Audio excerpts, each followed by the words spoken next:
जय श्री जगन्नाथ। नवरात्र विषय आपण माने बहुत किछि प्रश्न पचारंती।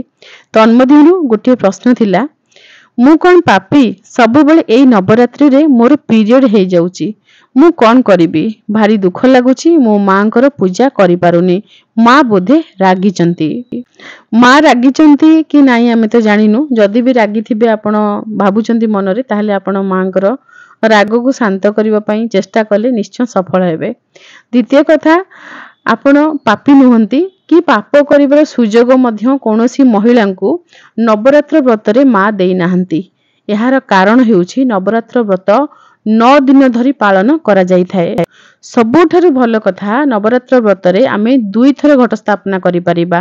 प्रतिपदा तिथि रे घट स्थापना करि परिबा एवं सप्तमी तिथि रे मध्य घट स्थापना करि परिबा। महिलांक ऋतुस्राव विषय प्रथम आमे कथा हेबा। आपनकर जो प्रश्न रहिछि कि ऋतुस्राव पाई आपण पूजा करि पारु नाहंती, ऋतुस्राव केते दिन धरि पालन करा जाई थाए? ऋतुस्राव आपण ठाकुरंकर पूजा पाई 5 दिन आपण पालन करिवे। 5 दिन पर्यंत पूजा करि परिबे नाही। 6 दिन जे दिन षष्ठ दिन ठारू आपण देवतांकर पूजा करि परिबे।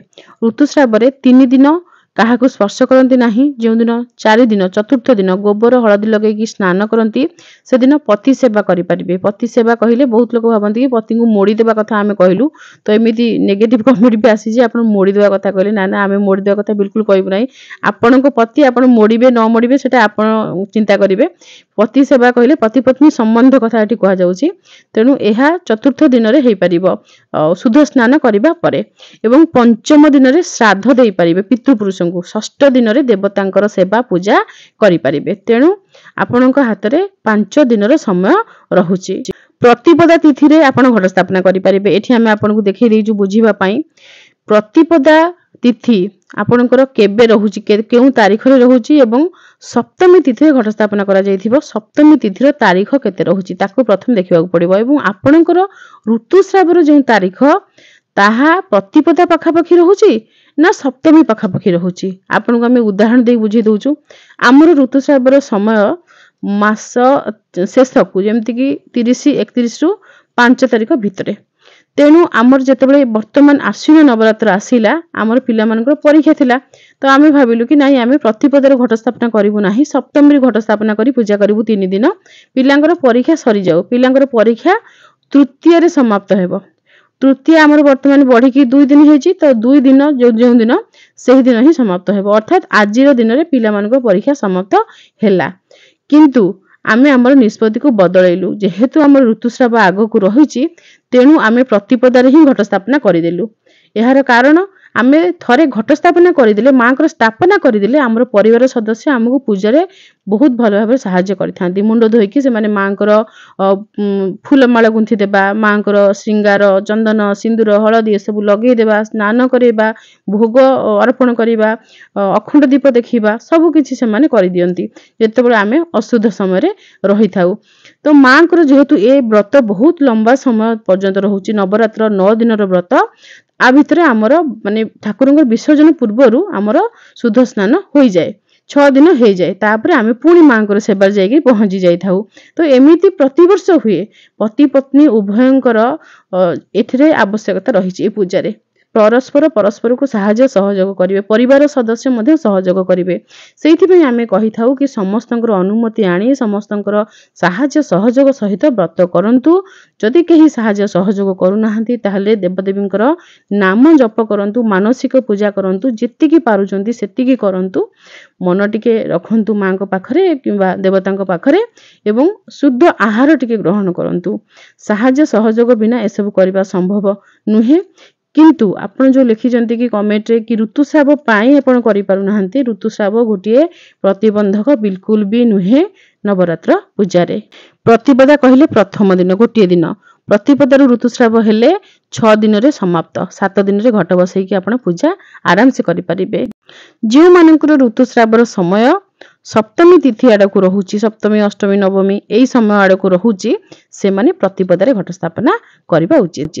एठी आपनकर आउ गुटी प्रश्न रही पारे कि आमे जदि प्रतिपदा तिथि रे घट स्थापना करि देबु, तापरे हमर ऋतुस्राव हेइ जाउछि, ताले परिवार सदस्य केही सहाय्य करिवे नाही किंबा मांकर सेवा पूजा करिवे नाही, सब किछि बंद हेइ जिवो, अखंड दीप भी केही जत्न नेबे नाही।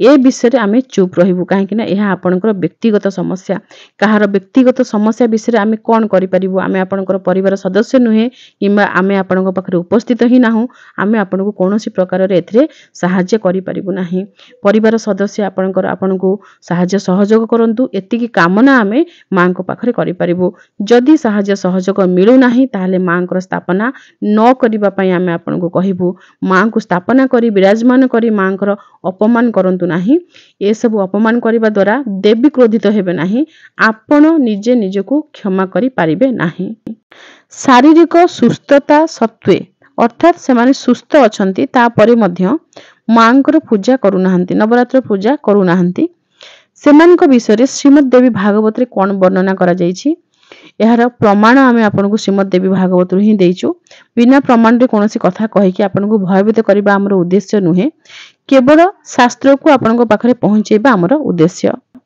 श्रीमद् देवी भागवत रे लिखा अछि पूर्व जन्म रे जेउ माने एही नवरात्र व्रत करि नाहंती भगवतींकर पूजा करि नाहंती से माने एही जन्म रे रोगग्रस्त हेबे दरिद्र हेबे एवं संतान रहित हेबे अर्थात से मानकर संतान संतति मध्य जन्म ग्रहण करिवे नाही खास करी महिला मानक विषय रे लिखा अछि जेउ स्त्री बंध्या बंध्या आपण कहले बुझी परथे जेउ महिलांकर संतान नाहंती एवं विधवा अथवा धनहीन अर्थात जहांक पाखरे धन नाही विधवा पति नाहंती एवं बंध्या कहले संतान नाहंती सेही महिलांक विषय रे आपण ए कथा निश्चय जानि रखिबे अवश्य अवश्य कहले निश्चय पूर्व जन्म रे से महिला एही व्रत करि नाहंती जो माने एही व्रत करि नथांती से माने एही भली अवस्था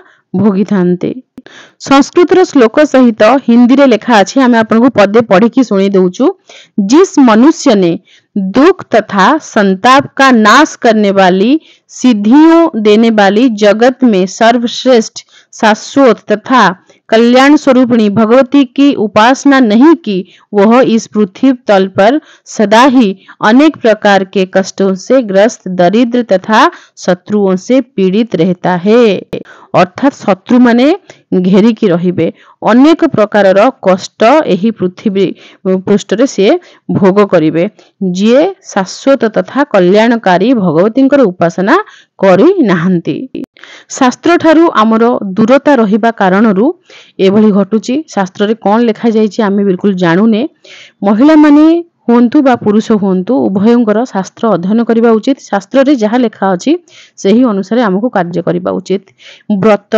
केउ देवता को पूजा करिबा देवता किए ए विषय आमे केवल शास्त्र रु ही जानि परिबा एवं शास्त्रंकर जे अपमान करंती से देवतांकर ही अपमान करिथांती श्रीमद् देवी भागवत रे स्पष्ट भाव रे लिखा अछि नवरात्र रो 9 दिन धरि जे माने व्रत करि पारु नाहंती से माने 3 दिन व्रत करि परिबे महासप्तमी महाअष्टमी एवं महानवमी रे जे माने 3 दिन भी व्रत करि पारु नाहंती से माने गोटिए दिन महाअष्टमी जो अष्टमी को आपण दुर्गाष्टमी दिन नाम रे जानंती सेही गोटिए दिन अष्टमी व्रत मध्य करि परिबे गोटिए दिन अष्टमी व्रत रे मध्य आपण को 9 दिन रो फल प्राप्त हेबो सेही दिन ही मां प्रकट होइतिले तेनु शास्त्र अध्ययन कले ही आपण ए सब तत्व को जानि परिबे ए सब सूत्र को जानि परिबे कि केउ भली भाव रे आमे व्रत कले हमर देवता को आमे प्रसन्न करि परिबा खुशी करि परिबा एवं आम जे धर्म रे जन्म ग्रहण करि जे से धर्म को आमे पालन करि परिबा तेणु सर्वदा आमे आपनको कहिथाउ शास्त्र को फेरी आसंतु